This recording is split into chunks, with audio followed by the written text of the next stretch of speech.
Good afternoon and welcome back to the Celtic Way. I'm Tony Haggerty at Haggerty10 on the X and Twitter handle, and I'm delighted to be joined on this marvellous sunny day by Ryan McGinley, who's somewhere near Celtic Park. For Celtic versus Hibernian, this is a live team news and reaction and the build-up for that game. But first of all, a word from our sponsors.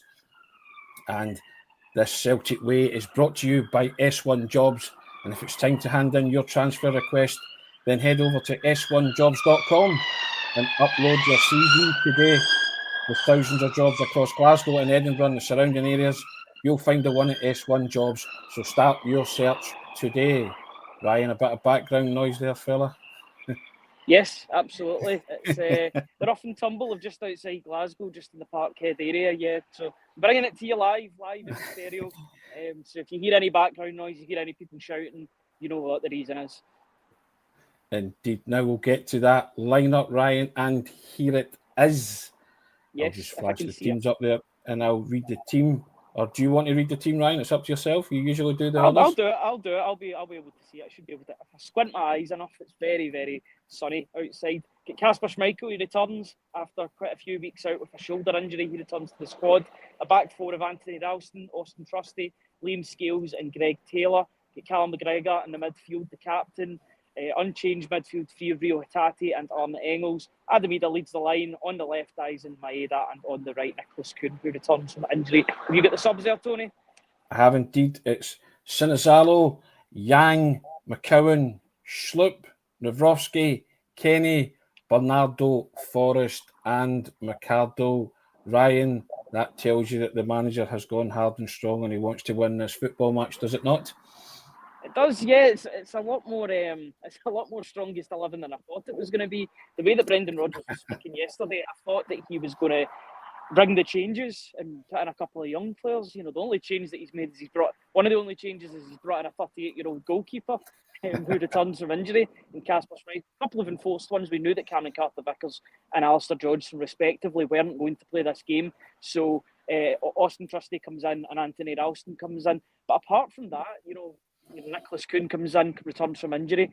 It's a really strong lineup, and I think that's with respect to the opponents they're facing today. David Gray's Hibs side, a team that, unlike a lot of the teams in the Premiership at this point of the season, they've got something to play for. They want to get that third place squad, and I look at that squad that Celtic have put out as a sign and a mark of respect. They know that their opponents are in good form, and they'll be trying to bring their A game to Celtic Park this afternoon and pick up another scalp. Biggest change there, Ryan. Kasper Schmeichel returns for Viljamis Sinizalo. I've loved what Sinizalo brought to the table. He had a few things to say yesterday when he spoke to the media, didn't he? And so he was saying if he's chosen for these games or the cup final, he would be ready to take them on. But clearly the manager wants to have a look at Kasper Schmeichel and assess him. And as you say, that's a strong lineup. And it is respect who are coming and still have ambitions of finishing third. So you know what to expect. David Gray's a marvellous job. He's a Manager of the Year candidate as well. So we shall see what happens, Ryan, today. But Schmeichel back, is that a good thing? It's a good thing. I'm not sure I necessarily agree with the fact that he's back in straight away, because, like you, I've been impressed with what Sinizalo has done since he's taken up that number one role in the absence of Kasper Schmeichel. I think he now knows the lane of the land of who the number one goalkeeper at Celtic is. Kasper Schmeichel. The first week that he's available, he's back in the team and he's back in there. Maybe with an eye on the Scottish Cup final to come. Though I wouldn't be disappointed with either of them playing for Celtic between now and the end of the season. Delighted to see Schmeichel back. Clearly, still a top goalkeeper. But the signs are looking good for the future with Sinizalo. And I liked what Brendan Rodgers said yesterday, particularly about the future. He said, if we hadn't have seen him, then maybe we would have sent him out on loan next season in order to get him game time. He's made that decision for him and saying that either he's going nowhere, he'll be fighting for that number one spot next season. And that you've got to give credit to Sinizalo for changing the narrative. Because the narrative looked to have been set and he was going out on loan, but now he's not. He's going to stay and fight for his place. So well done to him. It's not a drop-in, I wouldn't say that. It's just the number one goalkeeper has returned and he's the unfortunate casualty. But delighted with whoever plays there, to be honest. Midfield stayed the same, Ryan? Are you happy with that? For me. Trusted, yeah, correct. We were speaking off air and we thought maybe the likes of McCowan and Bernardo might have come into that midfield because we thought Callum McGregor was a certainty to start, but no, he's gone with a tried and trusted, eh? Yeah, absolutely. I'm very, very surprised because I thought that at least Paulo Bernardo, maybe even Paulo Bernardo and Luke McCowan would come into the team. But it's an unchanged lineup, unchanged midfield lineup from the team that played against Rangers. I guess you can do that with the fact you've got one game a week. I know you've got 2 games in a week coming up here with regards to the Aberdeen game and then the St Mirren game on Trophy Day. Maybe you'll see more changes. Again, Brendan Rodgers was speaking about that yesterday. He likes to see players in different situations. It's all well and good playing in front of 60,000 home fans, or near enough 60,000 home fans. Playing in away conditions, playing at Pittodrie can be a test for any player. Maybe you'll see the changes being wrong at Pittodrie rather than today. But the likes of McArdle on the bench, McCowan, and Bernardo, you've got all of them to come off the bench in the second half if and when Celtic are winning, or if they need to change something in the game. And that first midfield three isn't working on the day. Yep.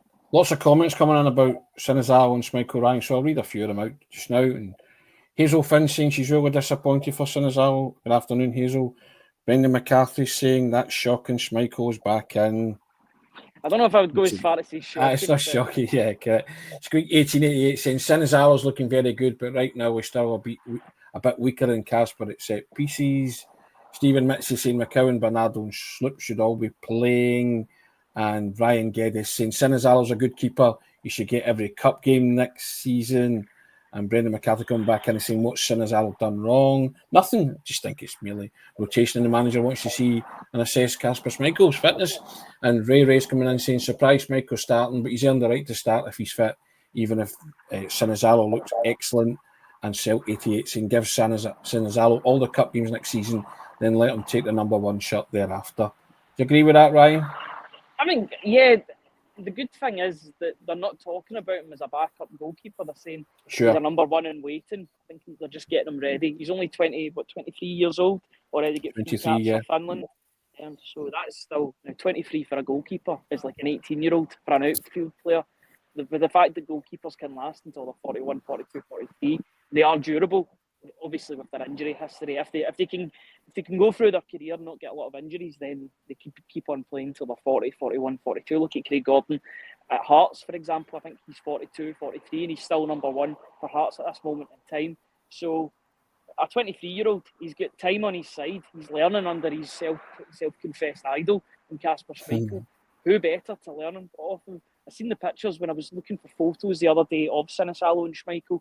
The two of them seem to be very close. They're constantly in dialogue with each other, and I'm sure that Scott Bain will be a big part of that too. Obviously, there's been chat about Ross Doohan potentially coming back if Scott Bain is to depart the club in the summer. If that's the case, then I wouldn't be disappointed with that pool of goalkeepers, because Doohan's done well when he's played for Aberdeen this season. Remember, in particular, he made a stunning save against Celtic. I think it was at Pittodrie. He made a really good save. But yeah, he looks the business. Sinazalo looks the business, and we all know how good Kasper Schmeichel can be and still is. So delighted to see that he's back in the team. Of course, I'm a little disappointed that Sinazalo isn't the number 1 today, but I think Kasper Schmeichel will get that ovation from the crowd. There was a lot of worry when Schmeichel went out injured. As if, can Sinazalo step up to the plate? He's done that and then some. So the fact that there's disappointment that Sinazalo's out the team shows that he's passed his audition with flying colours in terms of being that number 1 for Celtic for an extended period of time. Ross Murphy makes a valid point here. Celtic have got 2 great keepers, so let's not complain. Correct, and I'm fully on board with that mantra. Now, we spoke about the midfield. They tried and tested with Engels, McGregor and Hatate. The back 4, Ryan, you happy with that? You no qualms about the guys that are playing? We were talking about maybe Sloop coming in, but he hasn't come in, so Trusty back into the side as well. It's a bit of a weird one with Sloop, because I thought that he would be a shoe-in to come back into the team this afternoon, but maybe, well, to be fair, Greg Taylor did start against Hibs away from home, and he struggled a lot, and he came off at half-time, so maybe that would go against the point that I was trying to make. Sloop came on in the second half and did really well against Hibs at Easter Road, but I trust whoever plays there, especially at home. Maybe they're looking for that more expansive play, that Taylor can play as that inverted fullback and come into the midfield and really overload Hibs' midfield as a result. So I've got no issues with that. It has gone quiet with Taylor. The fact there was that talk of the extension being given to him or being handed to him. There was no talk about whether that was accepted or not. We're now, this is the third or fourth last game of the season, and we're not any further forward. Not any further forward than where he's going to go in the summer either. So I guess that's a positive in that regard. But as the games go on and the games get fewer and fewer, you think, right, this could be one of the last games for Greg Taylor at Celtic Park. I trust him to go out and do a job, and he'll be a massive miss if he leaves. But I trust him. Apart from the other three, you can completely trust. Austin Trusty back in the team. A lot of people might say that he was unharshly not selected for games recently. Get Liam Scales that's in there, who always seems to be one of the first two when everybody's fit and available. And we knew about Johnson, so Ralston comes in. I've got no issues with Ralston playing in this game. He'll give you that passion, that drive, and of course good balls into the box as well. Adam Idah starts up front. Ryan, he's got 18 goals. Can he hit that magical 20 mark today? It'd be good. It'd be very, very good in his debut season. There are a lot of narratives going about with Adam Idah. You look at his goal record, and it is not bad whatsoever. Especially for a guy that's playing second fiddle to first Kyogo and then Daisuke Maeda, who gets shifted into a striking role in the second half of the season. But I don't think the goals tell the whole story. People will look at individual performances that Adam Idah's brought to Celtic and say he's not really done too much. His hold-up plays left a lot to be desired. But he's doing the most important thing at the moment.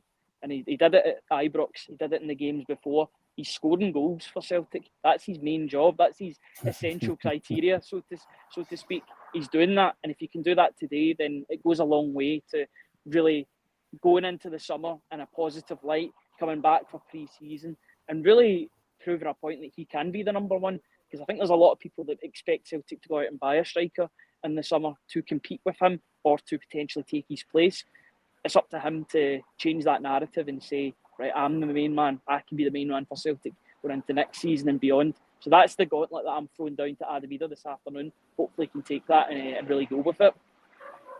Well, a couple of comments coming in about Adam Idah. I'll just flick them up, Ryan, and just give me a second. 18 goals is coming mostly from the bench as a good return for James Allen, he's saying. And Ross Murphy coming back in and saying it's Adam Idah's 50th appearance today, but he reckons he's not been good enough. I maintain that Adam Idah will score goals if you get the ball to him in the right areas.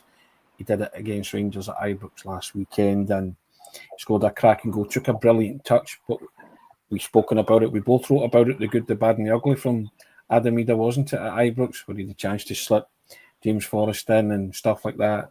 That kind of part of his game is maybe lacking at this minute, but he will score goals. I'd love to see him hit the 20 mark, Ryan. I think it would be a fantastic return for the goals to minutes ratio that he's spent on the park this season.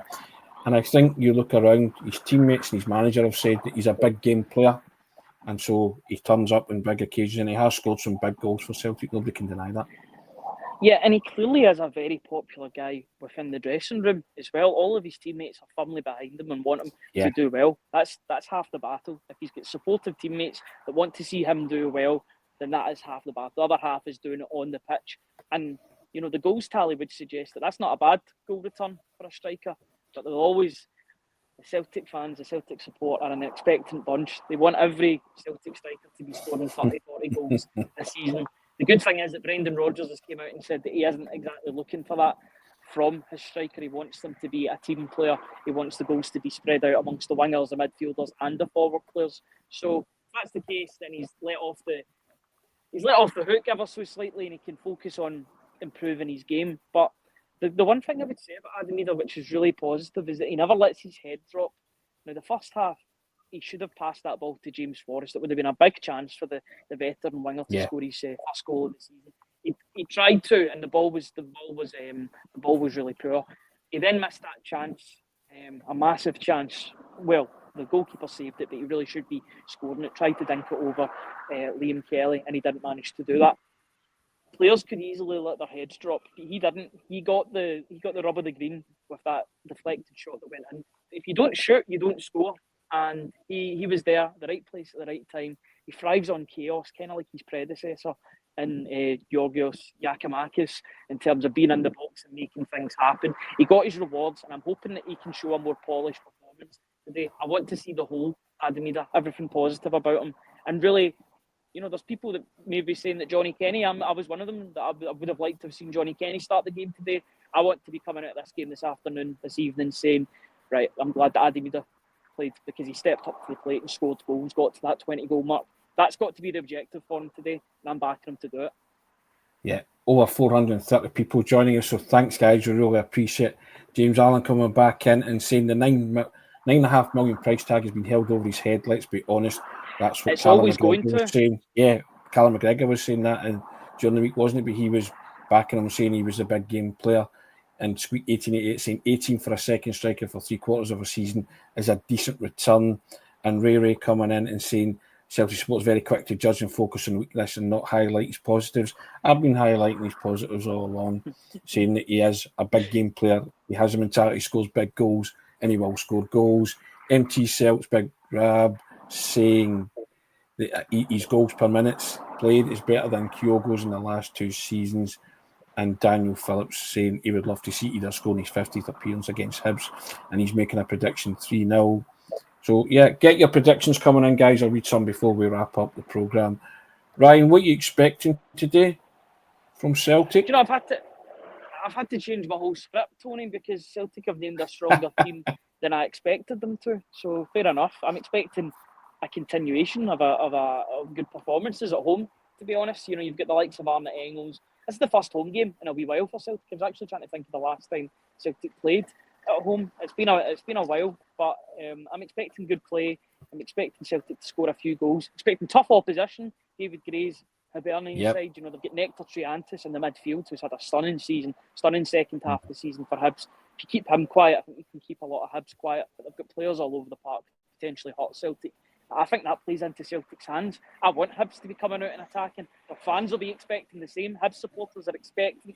They'll expect their team to go and really offer a challenge to Celtic. But I think that plays into the home team's hands. They want teams to come out because they'll leave spaces at the other end of the park. That's got to be the aim. I'm expecting a few goals for Daizen Maeda as well today. He'll want to win that top goal scorer accolade outright this season. As much as Simon Murray is, I believe he's level with him at the moment, he'll want to win that outright, and he could go a long way to doing that by scoring a couple today. Indeed, we are hoping that he does, Ryan. I'll just read out some predictions here, most of them Celtic oriented, and I'll get yours in a second, young man. All right. Now we'll start with Colin Sweeney. 3-1 Celtic, he's saying, Ryan. Howard Moon is saying 2-1 Celtic, a bit narrower. Hazel Finn, good old Hazel, 4-0, she's saying to Celtic, Ryan.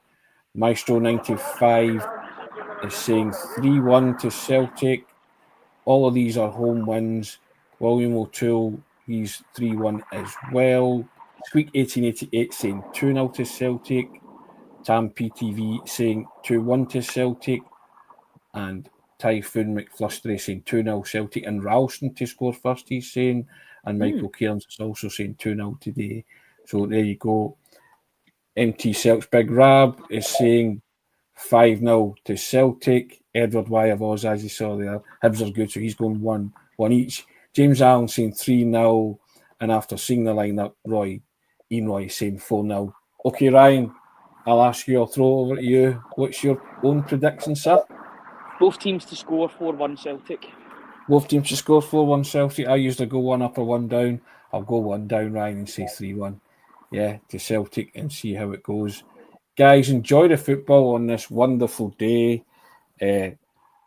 Not jealous much of Ryan being there in the sunshine and enjoying the action. But hey, somebody's got to man the barricades in the fort, as you see here. But it's always result dependent. Celtic are the champions. First game back as the champions at home, Ryan. You expecting a wonderful reception for the champions today? Yes, I am, and I'm looking forward to seeing that and experiencing that. I think it'll be a good atmosphere today. I think people will be up for it. I think the opposition will play their part as well and making it a good spectacle between the two sides. But I firmly believe Celtic will get back to winning ways. As much as it was a better second half performance at Ibrox, it's still a draw. Probably should have won it at the end with that chance for Daizen Maeda. or the chance to play it through to the likes of Johnny Kenny or Yang Hood Jun. But I expect Celtic to get back to winning ways, expecting a good atmosphere. The sun's out. Let's hopefully the Celtic come out to play as well. Always result dependent, guys. Have a wonderful day watching Celtic in the sunshine. Here's hoping that Brendan Rodgers' side can provide the result. We'll be back on some point after the game, but look out for my instant analysis, Ryan's player by player, Mark's man by man's, and we'll be on with Q&As and various stuff from the protagonists who speak after the game, the manager and players. But we'll see you all soon, and here's hoping for another Celtic victory as the champions count down. 3 league games to go and the small matter of the Scottish Cup final, Ryan. Plenty to look forward to. Yes, absolutely. Enjoy the game, guys, and fingers crossed Celtic get another 3 points. See you all soon.